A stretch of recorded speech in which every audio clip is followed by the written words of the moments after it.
That thing looks good. Well, I made it because oh God. That one ate it instantly. On the Uni Toad. Big body bait.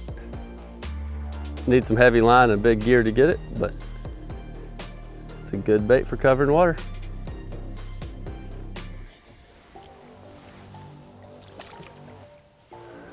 The name's a little misleading on it because it's actually, this is more of a swim bait.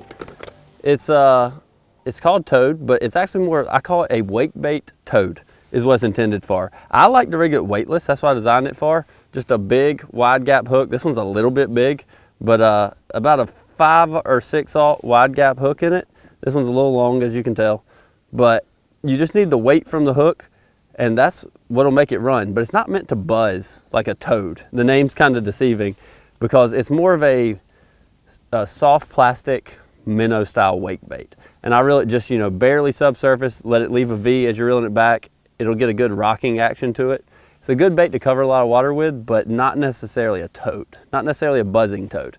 It's more of a waking toad is a great way to explain it. And it works good. You can put a little bullet weight on it if you have in some vegetation and want to keep it down underwater. Or you can put a belly weight if you want to skip it under some docks, something like that. It's more of a hybrid swim bait toad type bait.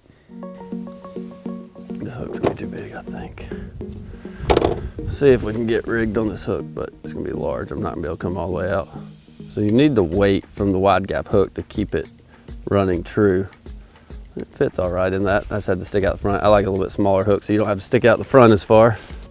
It's just basically a swim bait, but it's a waking swim bait. That's what the big wide body does, is it makes it wake a little bit better rather than buzz or reel it underwater like swim bait, which I've caught fish on jig head on it, skipping it on docks, same way. So kind of a pretty versatile bait.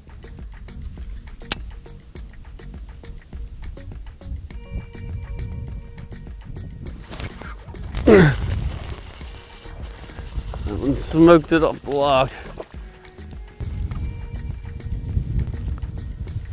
Got a good hookup ratio with this. It's moving so slow. Usually when they get it, they get it.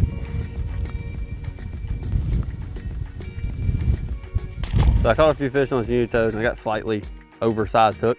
So it starts running, if it starts running funny, I call it the boat on it. That's what me and my fishing partner over the years have always said on horny toads and Uni Toads.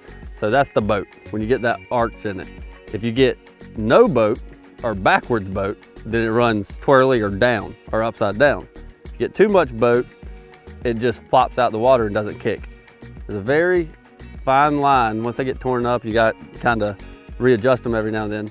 You want just a little bit of boat towards the front, like a V-hole. You don't want a V-hole, you don't want a flat bottom. You want about a bass boat.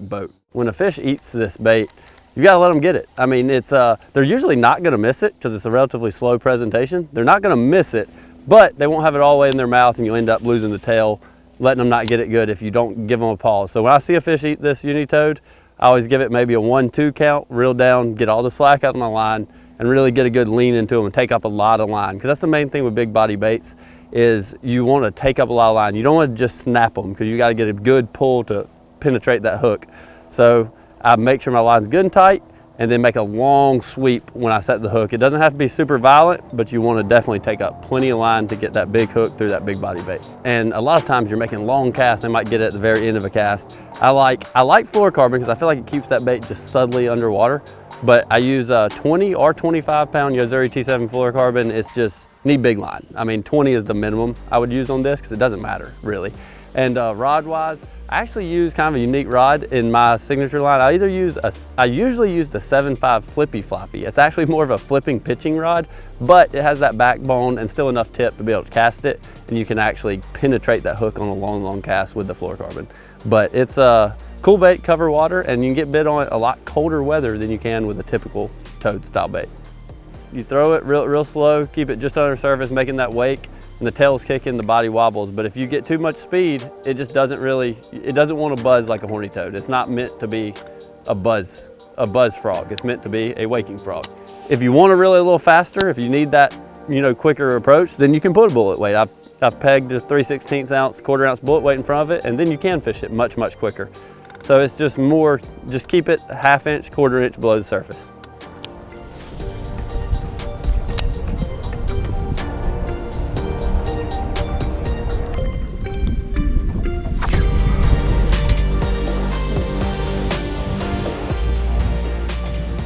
decent one.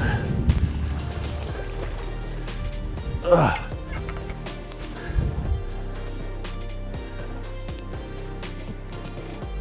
Humpback bass. When you get them on this thing, I mean with a big hook, when you get them, you've got them. That's the good thing about heavy line, big hook, big bait. Let's get pliers on that one.